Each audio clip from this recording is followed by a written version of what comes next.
अस्सलाम वालेकुम। First of all best of luck उन सबको जिन्होंने यूएई के अंदर अपनी जॉब सिक्योर कर ली है, and best of luck for दोस्त जो कि अभी दुबई में जॉब हंट कर रहे हैं, उनकी स्ट्रगल जारी है। इंशाल्लाह आपको भी जल्दी जॉब मिल जाएगी। आपने हिम्मत नहीं हारनी, अल्लाह पे यकीन रखना, मेहनत करनी नहीं छोड़नी। एंड अगर आप ये वीडियो देख रहे हैं और अगर आप पाकिस्तान के अंदर हैं, अपने होम कंट्री के अंदर हैं और आप प्लान कर रहे हैं आने का, तो वेट किस चीज़ का कर रहे हैं। 2023 गुजर गया, 2024 स्टार्ट होने वाला है, हो चुका है, और अभी तक आप ये सोच रहे हैं कि मैं जाऊं या ना जाऊं। आप डिस्कस करते हैं दोस्तों से, वो आपको डिमोटिवेट करते हैं। आप किसी ऐसे बंदे से डिस्कस करते हैं जो आपको डिमोटिवेट करेगा। हमेशा आपने जब भी कुछ चीज़ प्लान करनी होती है, आपने हमेशा अपने क्लोज जो आपके साथ मुखलिस लोग होते हैं, अपने उनके साथ डिस्कस करना होता है, ना कि अपने हर बंदे के साथ डिस्कस करना होता है चीज़। वो कहते हैं जितने मुंह उतनी बातें। जितने बंदों के साथ आप बात करेंगे, हर बंदा आपको अपनी एडवाइस देगा, लेग पुलिंग करेगा। वो कभी भी नहीं चाहेगा कि आप आगे जाएं। इसलिए हमेशा जो आपका क्लोज सर्कल हो, आपके पेरेंट्स, आपके बहन भाई या आपके कोई मुखलिस दोस्त, उनसे आप ये चीज़ें डिस्कस करें, उनसे मशवरा लें, वो आपको अच्छी एडवाइस करेंगे, तो फिर आप मूव करें। तो अगर आप प्लान कर रहे हैं मूव करने का, तो आप यहाँ पे आएँ, लेकिन तरीके के साथ आएँ, इंशाल्लाह आपकी जॉब हो जाएगी। इस वीडियो में हम डिस्कस करेंगे कि आपकी जो जॉब होगी है, तो आपका विजिट वीज़ा कैसे कन्वर्ट होगा एम्प्लॉयमेंट वीज़ा के अंदर। आया कि आपको एग्जिट डालना पड़ेगा या नहीं डालना पड़ेगा, क्या प्रोसेस होगा, आया कि वो इनसाइड यूएई हो सकता है या नहीं हो सकता।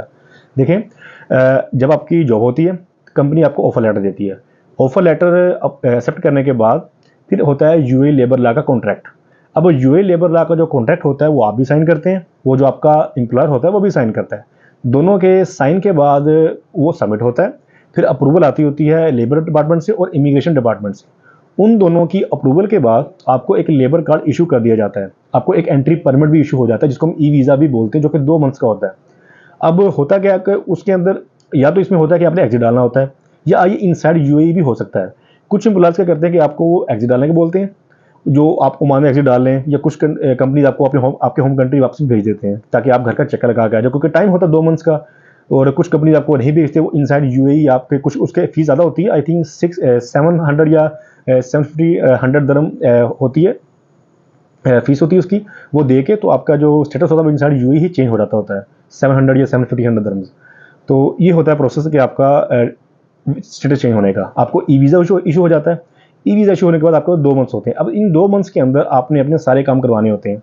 एक्चुअली आपने नहीं करवाने होते, वो करवाने होते हैं कंपनी के पीआरओ ने, पब्लिक रिलेशन ऑफिसर। हर कंपनी का अपना पीआरओ होता है, जो कि ये जस्ट वीज़ों का काम ही देख रहा होता है। कुछ कंपनीज में क्या होता है कि आपको खुद जाना पड़ेगा, और मोस्टली कंपनीज में पीआरओ ही होते हैं। अब पीआरओ क्या करेगा, आपका वीज़ा अप्रूव होने के बाद फिर वो अप्लाई करेगा आपके मेडिकल के लिए। अब ये डिपेंड करता है कि आपका पीआरओ कितना फास्ट है। अगर वो स्लो होगा, वो 2 वीक लगा देगा, 3 वीक लगा देगा। अगर वो फास्ट होगा, विद इन 2 वीक्स में आपका ये सारा प्रोसेस कर देगा। तो होता क्या है कि ई वीज़ा आने के बाद 2 मंथ्स का टाइम होता है, आपका वो मेडिकल बुक करवाएगा। मेडिकल के लिए आप जाएंगे, उसके आई थिंक 1 से 2 दिन में आपका वो रिजल्ट आ जाता होता है। अब मेडिकल में चेक क्या करते हैं, मेडिकल में मेजर जो डिजीज़ होती है वो चेक करते हैं, लाइक टीबी, एचआईवी, इस तरह की डिजीज़ चेक करते हैं। अगर आपको इस तरह की डिजीज़ निकल आती है, तो आपके रिफ्यूज़ल के चांसेस बढ़ जाते हैं। या होता क्या है कि वो आपकी कंपनी से, आपके एम्प्लॉयर से डिस्कस करते हैं कि आप इस कैंडिडेट का इलाज करवाएंगे। अगर तो आपका एम्प्लॉयर एग्री हो जाता है इस बात पे कि वो आपका इलाज करवाएगा, तो ठीक है। अगर वो एग्री नहीं होता इस बात पे, तो भी बात आपका वीज़ा अप्रूव नहीं होगा, वो रिजेक्शन आ जाएगी।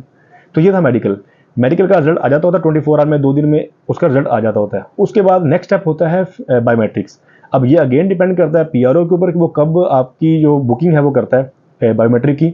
वो आपकी अपॉइंटमेंट लेगा बायोमेट्रिक की, आप बायोमेट्रिक के लिए जाएंगे। बायोमेट्रिक के बाद विद इन 2 वीक्स आपकी एमआरसी आईडी बन के आपके एड्रेस पे आ जाएगी। तो ये था प्रोसेस कि आपका विजिट वीज़ा कैसे कन्वर्ट होगा एम्प्लॉयमेंट वीज़ा के अंदर। इसमें आप एग्जिट डालना चाहें या नहीं डालना चाह रहे, ये डिपेंड करता है अपनी कंपनी के ऊपर कि आपको वो डलवाना चाह रही है, या इनसाइड यूएई या एक्स्ट्रा पेमेंट करके आपको अंदर ही वीज़ा स्टेटस चेंज करवाएगी। तो ये था कि आपका विजिट वीज़ा एम्प्लॉयमेंट वीज़ा में कैसे चेंज होगा, आपकी एमआरसी आईडी आ जाएगी।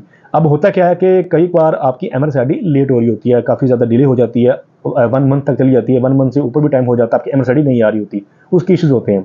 फॉर एग्जाम्पल उसमें रमज़ान आ गया, क्योंकि रमज़ान में यहाँ पे हाफ डेज होते हैं, देन कोई हॉलीडेज़ आ गई, या पीछे काफ़ी ज़्यादा बैकलॉग है, जिस वजह से एमआरसी आईडी लेट हो जाती हैं।